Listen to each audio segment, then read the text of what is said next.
Ребята, всем привет! Добро пожаловать в новый формат, который называется «Большой выпуск. Маленькие города».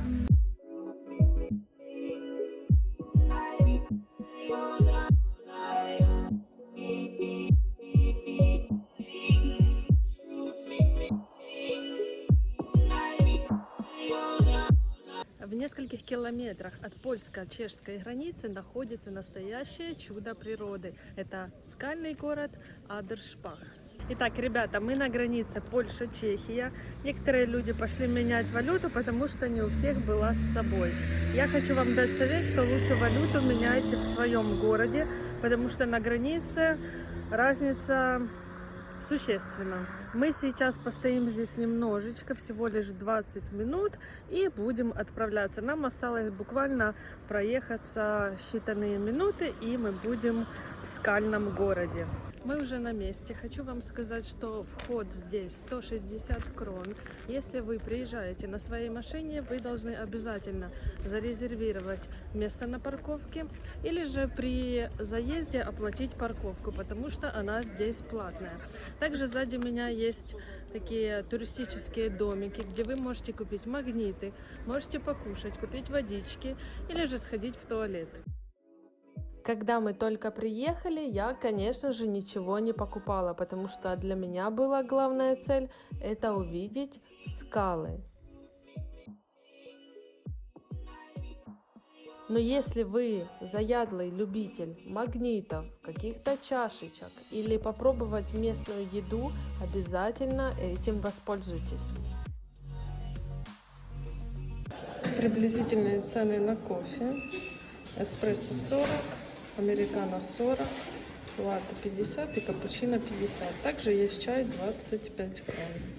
Наш куратор пошел договариваться за билеты, чтобы мы все 50 человек не стояли в очереди. Он купит билеты сразу для всех. Поэтому мы немножечко тут прогуляемся, подождем его и будем отправляться уже в скальный город. Хочу вас сразу предупредить, что лучше в парк запастись едой, водой, всем необходимым, потому что в самом парке нету магазинов. И вы сможете, например, воду попить только тогда, когда выйдете из парка. Поэтому обязательно об этом позаботьтесь. Интересный факт об этом городе. Я вам хочу сказать, что в этом городе всего лишь проживает 500 жителей. Как же появилось это чудо природы? Оказывается, миллионы лет назад здесь было теплое и неглубокое море, на дне которого накапливался песок и другие органические осадки. Затем, когда вода отступила, песок, мел и прочие мягкие осадочные породы вымылись под воздействие дождей и снега. Вот и получилось, что гуляя по городу, мы видим очертания дна древнего моря. В старославянские времена жители ближайших деревень прятались в скалах в случае опасности и поклонялись некоторым из гор, чувствуя в них потустороннюю силу. Неудивительно, что богатое воображение древнего человека видело в них силуэты божеств и животных. Горы действительно имеют необычайную форму и пробуждают фантазию, а некоторым из них даже присвоены собственные имена, например, двое влюбленных или вдова. Кроме причудливых скал в заповеднике есть два небольших водопада. Самый большой из них 16 метров и несколько живописных озер. По одному из них можно прокатиться на лодке. Удивительно то, что об этом месте мало кто знает. Может быть, для вас я тоже открыла это место. Если да, обязательно ставьте лайк, я буду ждать. И хочу вам еще сказать, что это место находится, как я уже говорила, приблизительно в 3 часах езды от Вроцлава и приблизительно такое же время от Праги. Поэтому, если вы еще здесь не были и проживаете где-то в этом районе, пожалуйста, приезжайте сюда, здесь очень красиво. Здесь еще есть железнодорожная станция.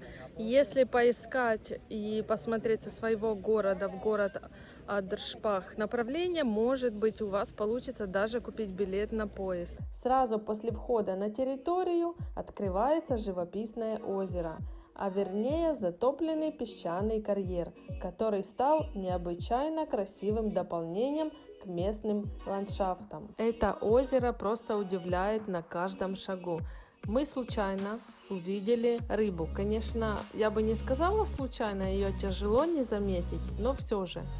Я никогда такой большой рыбы не видела, тем более, учитывая то, что это озеро настолько прозрачное, что, наверное, видно каждую песчинку. Страшный пожар 1842 года уничтожил большую часть местной растительности, но, как ни странно, серьезно помог развитию туризма. Вид на заднем фоне просто шикарный. Вы когда входите в парк, это самое первое, что вы увидите, это озеро. И здесь в основном очень много фотосессий. Фотосессии можно устраивать как внизу, или вот подняться, как я, и здесь сделать красивые фотографии. Интересно то, что в заповеднике развито скалолазание.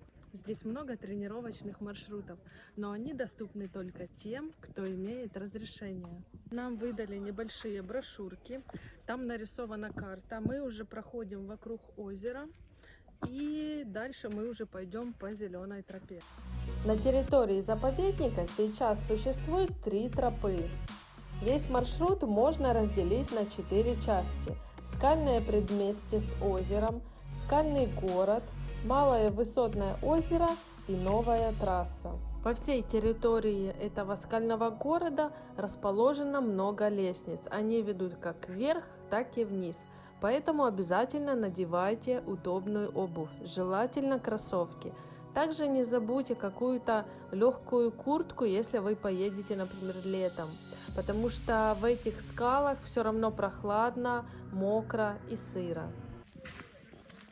Сейчас вам хочу показать карту. Практически на каждом углу висят небольшие карты.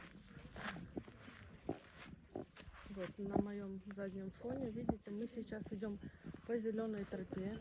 Идем в самое популярное место. И будем делать фотосессии.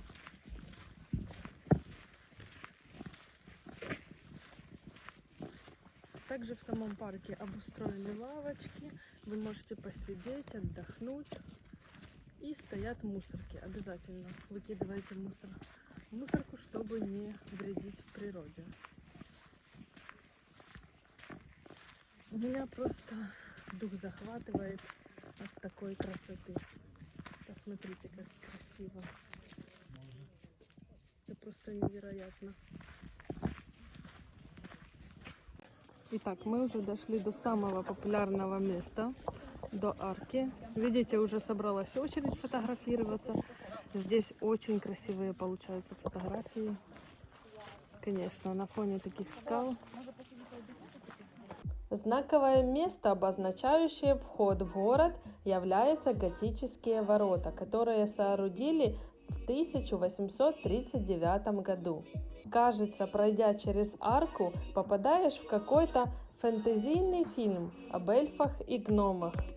Неудивительно, что в Аддершпахе снимали некоторые эпизоды из серии «Хроники Нарнии». Несмотря на то, что за аркой я не обнаружила никаких фантастических персонажей, кроме огромных камней, виды были не менее впечатляющими, а фантазия сама таки пыталась дорисовать что-то сказочное. Каждый камень имеет свое название. К примеру, хромовый камень. Вот здесь вот висит табличка. Туристов в парке очень много. Есть как поляки и чехи. Также я слышала английский язык. Конечно, я не знаю, откуда люди приехали, но все же. Людей очень много. На территории парка есть водопад. Вы посмотрите, он, конечно, небольшой, но все же очень красиво.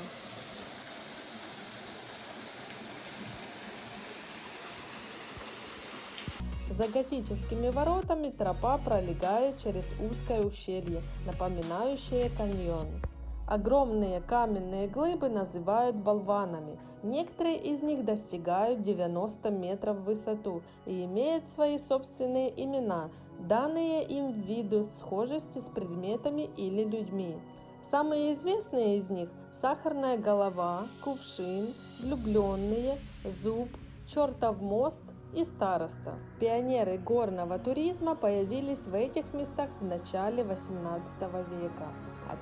а первая сохранившаяся картина изображением скал датируется 1739 годом. Появился досуг в некогда дикие и недоступные для ноги человека пещеры и горные лабиринты.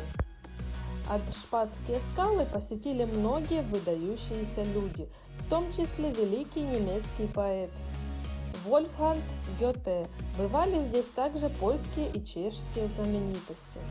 Эти скалы очень стоящее и интересное место. Если вы любитель природы и активного отдыха, вам сюда. К тому же я была приятно удивлена тем, как качественно и красиво здесь создана туристическая инфраструктура. Лучше всего посещать заповедник в теплое время года, так как в скальных дебрях прохладно и даже немного холодно. Без туристов, конечно же, никак, но я смогла протесниться между ними.